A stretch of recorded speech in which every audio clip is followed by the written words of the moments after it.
राज्यसभा और लोकसभा में आज भी हंगामा, कार्रवाई दिन भर के लिए मुलतवी। बीजेपी राहुल गांधी की माफी पर अड़ी है, जबकि ऑपोजिशन हिंडनबर्ग मामले पर जेपीसी जांच का कर रही है मुतालबा। किरेन रिजिजू ने कहा कि किसी को भी मुल्क को गाली देने और बदनाम करने का हक नहीं।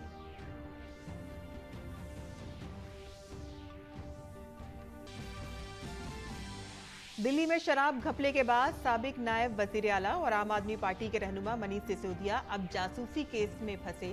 सीबीआई ने दिल्ली हुकूमत के फीडबैक यूनिट में मुबैना बेज़ाब्तगियों के इल्जाम में सिसोदिया और 6 दीगर के खिलाफ मुकदमा किया दर्ज। एफआईआर में वजीर आला केजरीवाल के राकेश कुमार सिन्हा का नाम भी है। बिहार के नायब वजीर आला तेजस्वी यादव 25 मार्च को सीबीआई के सामने होंगे पेश। सीबीआई ने दिल्ली हाई कोर्ट में तेजस्वी को गिरफ्तार न करने की कराई यकीन दहानी। दिल्ली एक्साइज पॉलिसी केस में बीआरएस लीडर और तेलंगाना के वजीर आला के चंद्रशेखर राव की बेटी कविता ईडी के सामने नहीं हुई पेश। इतलात के मुताबिक नुमाइंदों के जरिए जांच एजेंसी को दस्तावेजात पेश करने की कर रही है तैयारी।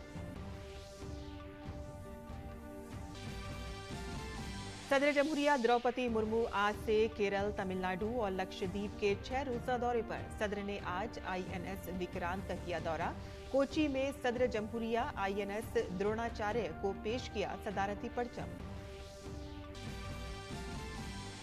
बिजनेस 20 मीटिंग की आज से सिक्किम की राजधानी गंगटोक में शुरुआत। सिक्किम को नामियाती काश्तकारी, सयाहत, दवासाजी और काबिल तजदीद तवानाई के शोबों में अपनी इक़्तिसादी सलाहियत जाहिर करने का मिलेगा मौका। और साथ ही अमृतसर में G20 एजुकेशन वर्किंग ग्रुप की मीटिंग में तहकीक और इख्तरा पर दिया गया जोर।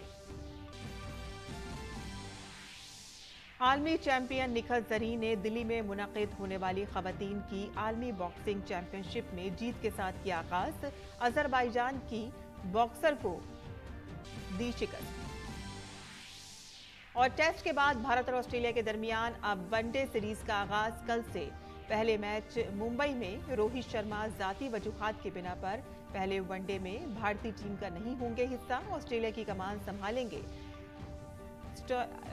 Steven Smith.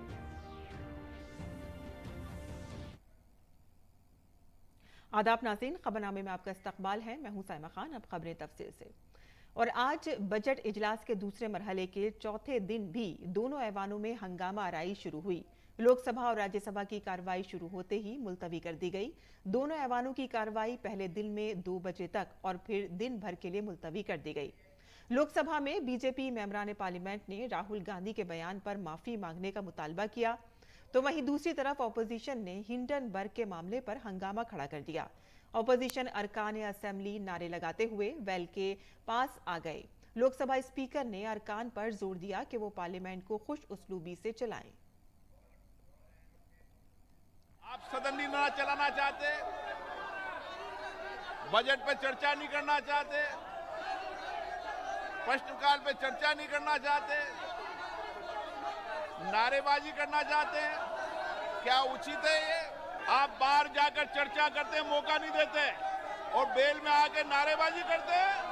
गलत गलत। संसद की मर्यादा होती है, हम मर्यादा को बनाए रखें। वहीं भारतीय जनता पार्टी राहुल गांधी के बैरून मुल्क बयानात पर मुसलसल हमलावर है और बीजेपी के सीनियर लीडर और मरकजी वजीर किरेन रिजिजू ने आज कांग्रेस लीडर राहुल गांधी पर सख्त हमला किया। रिजिजू ने कहा कि किसी को भी मुल्क को बदनाम करने का हक नहीं है। देश के लोगों ने कांग्रेस को नकार दिया है, राहुल गांधी को नकार दिया है, तो इसका मतलब ये नहीं होना चाहिए कि देश को ही बदनाम करे, हमारे लोकतंत्र व्यवस्था को गाली दे, हमारे पार्लियामेंट संसद को नीचा दिखाने के लिए विदेश में जाकर के अनाप शनाप बातें करे। ये हम कभी भी मंजूर नहीं करेंगे और हम चुपचाप नहीं बैठेंगे। वहीं रिजिजू ने कहा कि अवाम ने कांग्रेस को मुकम्मल तौर पर मुस्तरद कर दिया है। उन्होंने कहा कि राहुल ने कांग्रेस पार्टी को बर्बाद करके पूरी तरह से डुबो दिया है।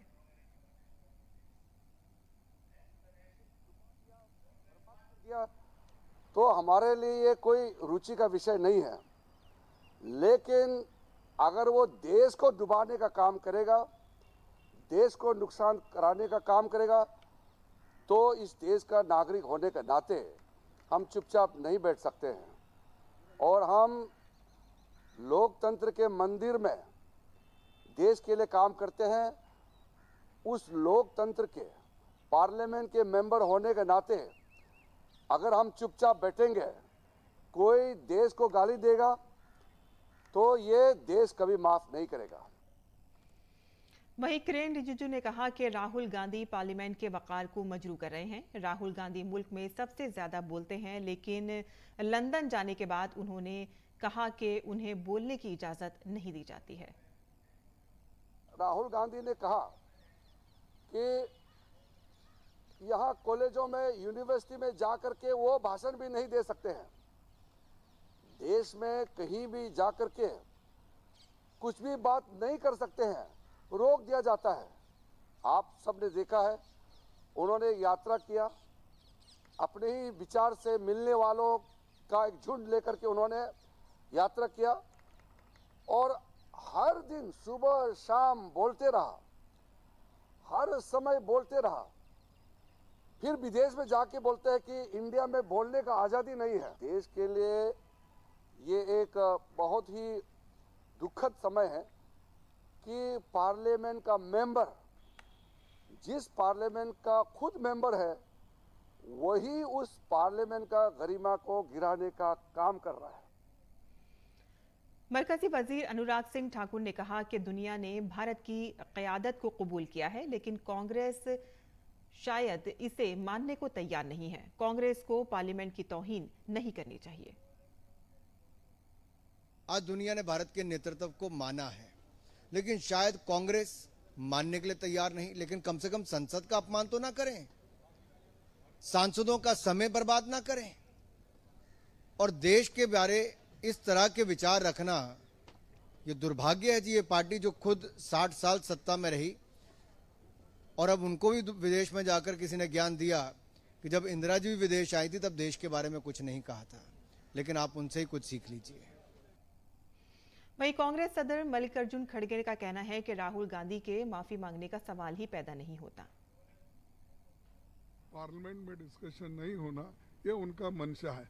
कभी सुने आप, रोज उठ के रूलिंग पार्टी के लोग ही गड़बड़ करते हैं। अभी अपोजिशन के उठते नहीं बोलने के लिए, लेकिन सरकार के लोग पहले ही उठते हंगामा, माफी मांगो माफी मांगो। ये क्या है?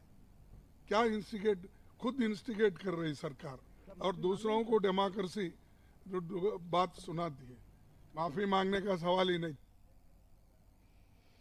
वज़ीर-ए-आज़म नरेंद्र मोदी ने आज टीकाकारी के कौमी दिन पर मुल्क के सेहत कारकुनों को मुबारकबाद दी। मरकजी वज़ीर सेहत मनसुख मांडविया के ट्वीट को रीट्वीट करते हुए वज़ीर-ए-आज़म ने कहा कि भारत को सेहतमंद रखने की कोशिशों के लिए हमारे तमाम सेहत कारकुनों को मुबारकबाद। टीकाकारी के कौमी दिन पर आइए हम लोगों को वैक्सीन लगाने में भारत की कामयाबी को याद करें और एक सेहतमंद भारत की तामीर के तय अपने अज़्म का इरादा करें। कबलाजी टीकाकारी के कौमी दिन के मौके पर वज़ीर सेहत मनसुख मांडविया ने अपने ट्वीट में लिखा कि कौमी हिफाजती टीकों के दिन पर पूरे मुल्क हर बच्चे को हिफाजती टीके लगवाने और को यकीनी बनाने के लिए फ्रंट लाइन हेल्थ वर्कर्स की मेहनत को सलाम करता है। भारत ने मिशन इंद्रधनुष के मुख्तलिफ मराहिल के जरिए मामूल की हिफाजती टीकाकारी बढ़ाने में अहम पेशरफ्त की है। और रेलवे में नौकरी के बदले जमीन घोटाले में सीबीआई के समन के खिलाफ बिहार के नायब वजीर आला तेजस्वी यादव की अर्जी पर आज दिल्ली हाई कोर्ट में समाअत हुई। दिल्ली हाई कोर्ट में सीबीआई ने तेजस्वी यादव को गिरफ्तार न करने की यकीन दहानी कराई, जिसके बाद तेजस्वी यादव की जानिब से कहा गया कि वो 25 मार्च को सुबह 10:30 बजे नई दिल्ली में सीबीआई हेडक्वार्टर में हाजिर होंगे।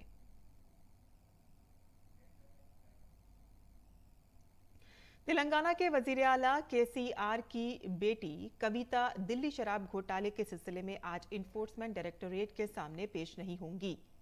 जराये के मुताबिक कविता ने दस्तावेजात अपने नुमाइंदों के जरिए जांच एजेंसी तक पहुंचाने की तैयारी कर ली है और इससे पहले ईडी ने 11 मार्च को एमएलसी कविता से पूछताछ की थी और ईडी ने उन्हें तीसरी बार तलब किया था। काबिल जिक्र है कि कविता ने ईडी की इंक्वायरी के खिलाफ सुप्रीम कोर्ट से रुजू किया था। कविता को सुप्रीम कोर्ट से कोई राहत नहीं मिली और अदालत ने इंक्वायरी पर रोक लगाने से इनकार कर दिया। ताहम अदालत ने मामला समाअत के लिए मंजूर कर लिया। सुप्रीम कोर्ट ने समाअत की तारीख 24 मार्च मुकर्रर की है।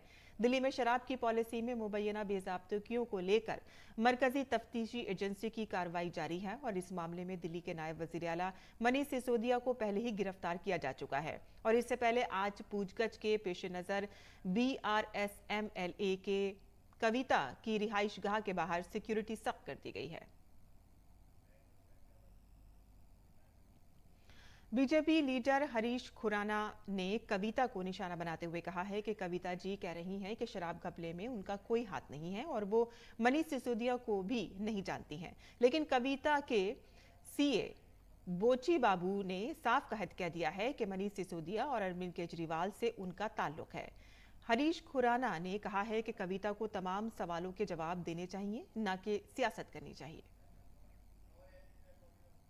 आज तेलंगाना के मुख्यमंत्री की बेटी के कविता की पेशी है ईडी के सामने। ईडी तो सख्त सवाल पूछेगा ही, लेकिन आज दिल्ली की जनता भी आपसे सख्त सवाल पूछ रही है।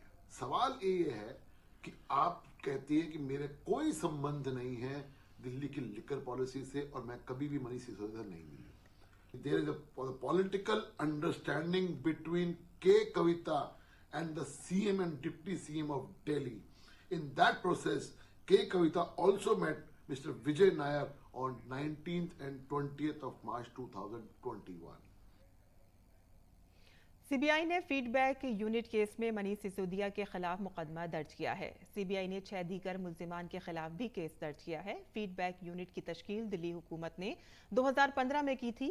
दिल्ली की मौजूदा हुकूमत पर यह इल्जाम है कि सरकारी महकमों और इदारों के कामकाज के बारे में राय लेने के नाम पर कायम इस यूनिट के जरिए सियासी जासूसी की जा रही थी और इस मामले में CBI ने FIR दर्ज करके अपनी जांच शुरू की है और पता चला है कि इस यूनिट की तश्कील में बदउनवानी की गई है और ये यूनिट कवायद को मद्देनजर रखते हुए तश्कील दिया गया है। ये जांच CBI ने दिल्ली हुकूमत के उस वक्त के डिप्टी सेक्रेटरी KS मीणा की शिकायत पर की है।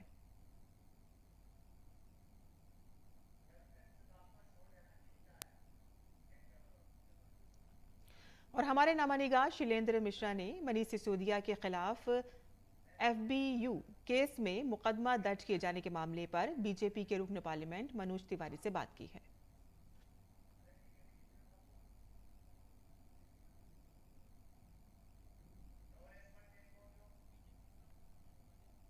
मनोज जी, मनीष सिसोदिया पर एक और मामला दर्ज हुआ।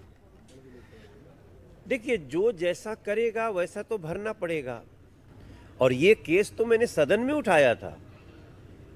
FB यूनिट बना करके, फीडबैक यूनिट बना करके दिल्ली के लोगों के टेलीफोन, व्यापारियों के टेलीफोन, कई प्रमुख लोगों के टेलीफोन और नेताओं से लेकर के कई ऐसे अधिकारी जो गोपनीय स्तर पे भारत की तरक्की के लिए काम कर रहे हैं, इन सभी के फ़ोन सुनना क्यों आवश्यक था आम आदमी पार्टी के लिए? ये राइट टू प्राइवेसी का मौलिक अधिकार है हर व्यक्ति को। तो ये इन्होंने सुना, ये तो अपराध किया ही, लेकिन क्या ये डेटा किसी दुश्मन देश को बेच रहे हैं? क्या ये राष्ट्र विरोधी गतिविधियों में शामिल हैं? कई आर्थिक अपराध के एंगल्स मिल रहे हैं। तो मेरा मानना है कि अपराध और भ्रष्टाचार करने वाले किसी भी व्यक्ति को, वो जितने अपराध करे सबकी जांच होनी चाहिए। ऐसा नहीं कि एक आदमी 10 अपराध करे तो 9 छोड़ दिया जाए। आम आदमी पार्टी तो कह रही है कि ये तो एजेंसियों का दुरुपयोग है और जिस तरह से मामले दर्ज किए जा रहे हैं। अब ये एक ना मोडस ऑपरेंडी बन गया है आम आदमी पार्टी के अरविंद केजरीवाल का, कि वो भ्रष्टाचार करेंगे, अपराध करेंगे और जब उनके ऊपर जांच होगी तो वो चिल्लाएंगे कि अरे हमारे साथ ज्यादती हो रही है।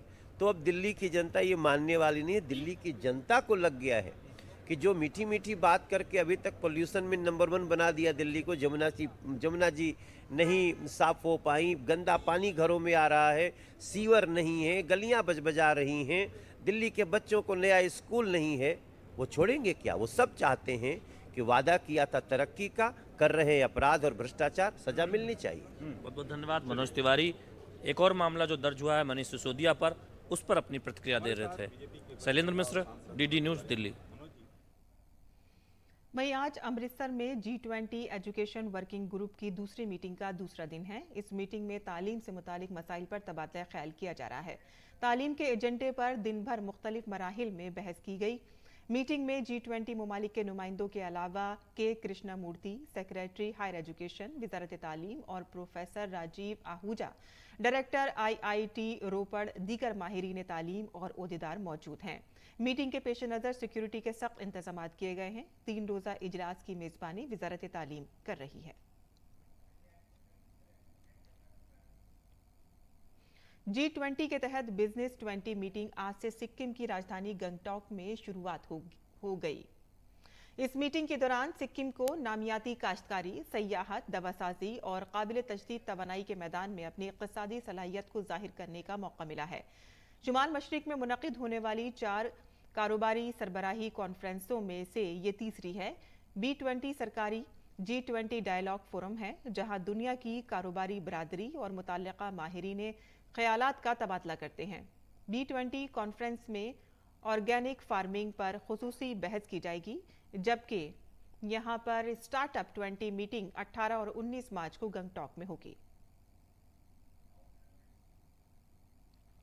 और साइंस न सिर्फ इंसानी जिंदगी को आसान बनाने में मदद दे रही है, बल्कि जंगलात और जंगली जानवरों के तहफ़्फ़ुज़ में भी मददगार साबित हो रही है। उड़ीसा के महकमा जंगलात ने अपने 2 जंगलाती इलाकों में हाथियों की निगरानी के लिए थर्मल ड्रोन का इस्तेमाल शुरू कर दिया है। इस तरह से महकमा जंगलात हाथियों की तादाद और उनकी नक्लो हरकत पर आसानी से नजर रखे हुए है, जिसकी वजह से जानवरों का इंसानों से तसादुम कम होने के साथ साथ शिकार के वाकयात पर भी काबू पाया गया है। देखते हैं हमारी ये खास रिपोर्ट। खतरे से 2-4 जंगली हयात की हिफाजत करना एक महंगा और वक्त तलब काम है, लेकिन नई टेक्नोलॉजी जानवरों की हिफाजत और शिकारियों को पकड़ना आसान बना सकती है। सिर्फ यही नहीं, बल्कि इंसानों और जानवरों के तनाज़े पर काबू पाना भी आसान हो सकता है।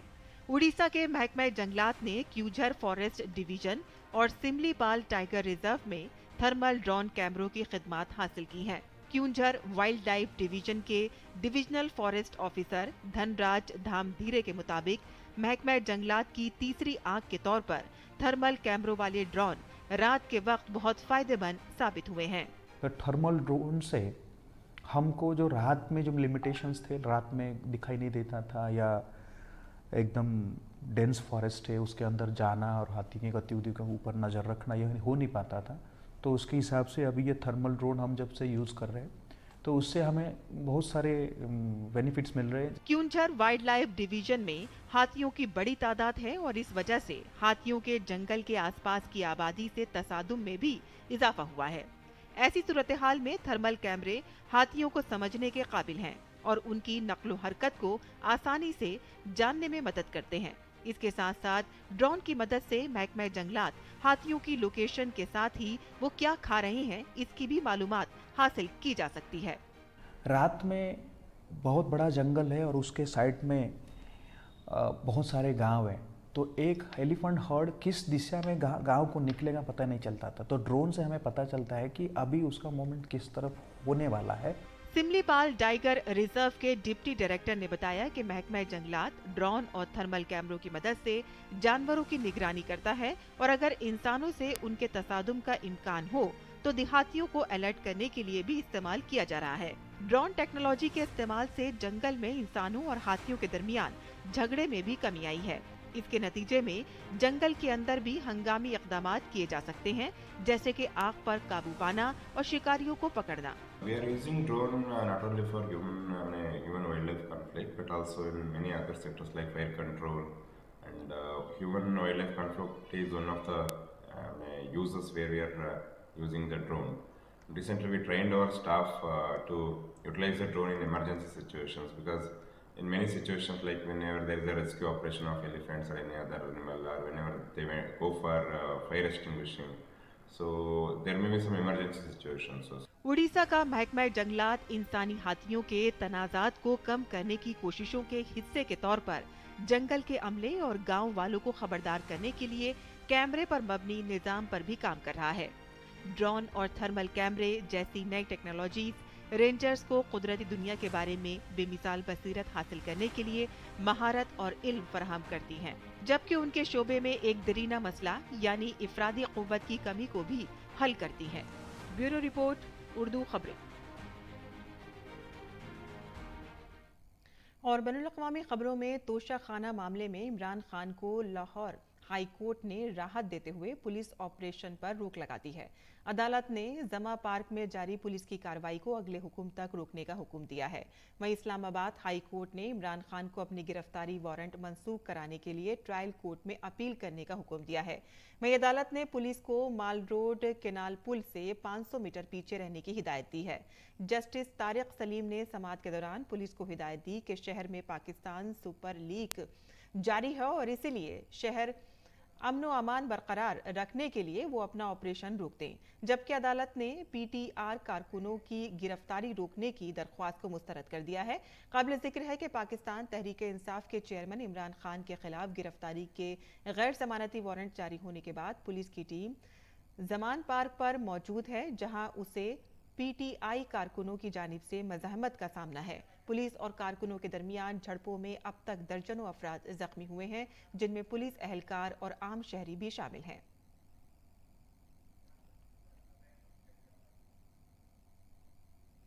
कोलंबिया के वस्ती इलाके में कोयले की कान में जोरदार धमाके के नतीजे में 11 अफराद की मौत और 10 अफराद लापता हो गए।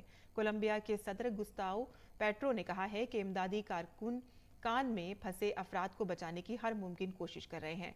मकामी गवर्नर ने बताया है कि धमाका कान में मीथेन गैस के जमा होने से हुआ है और धमाके के बाइस कान के दाखिली रास्ते पर बड़ी तादाद में मलबा जमा हो गया है और साथ ही जमीन नीचे की तरफ से धंस गई है, जिसकी वजह से रेस्क्यू ऑपरेशन में मसरूफ 100 से जायद राहत और बचाव कारकुनों के लिए मुतासरीन तक पहुंचना मुश्किल हो रहा है।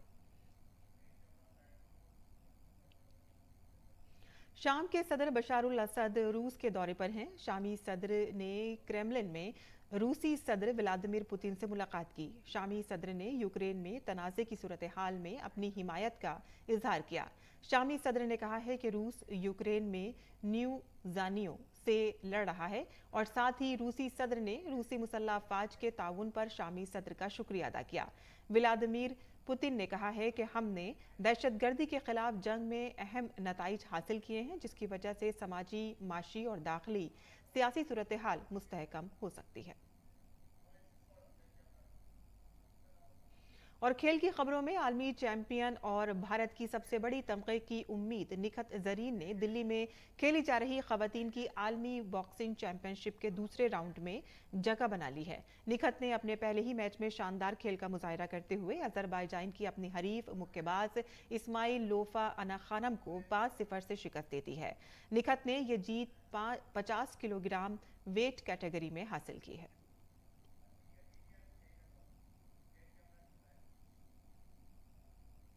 वहीं बॉर्डर गावस्कर ट्रॉफी जीतने के बाद अब भारतीय टीम वनडे सीरीज में खुद को बेहतरीन साबित करने के लिए मैदान में उतरेगी।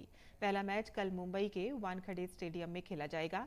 रोहित शर्मा की गैर मौजूदगी में हार्दिक पांड्या टीम की कप्तानी करेंगे। पहले वनडे में रोहित की जगह पर ईशान किशन को ओपनिंग करते हुए देखा जा सकता है। भारतीय टीम ने श्रीलंका और न्यूजीलैंड के खिलाफ आखिरी 2 वनडे सीरीज 0-3 से जीत ली थी और अब भारत ऑस्ट्रेलिया के खिलाफ इसी हैसियत को बरकरार रखने की कोशिश करेगा। वर्ल्ड कप से पहले ये एक जबरदस्त सीरीज है, जहां कल की फतह टीम का हौसला बढ़ाने का काम करेगी। और इसी के साथ ही हमारा खबरनामा यही खत्म पजीर होता है। हमारी पूरी टीम को दें इजाजत। आदाब।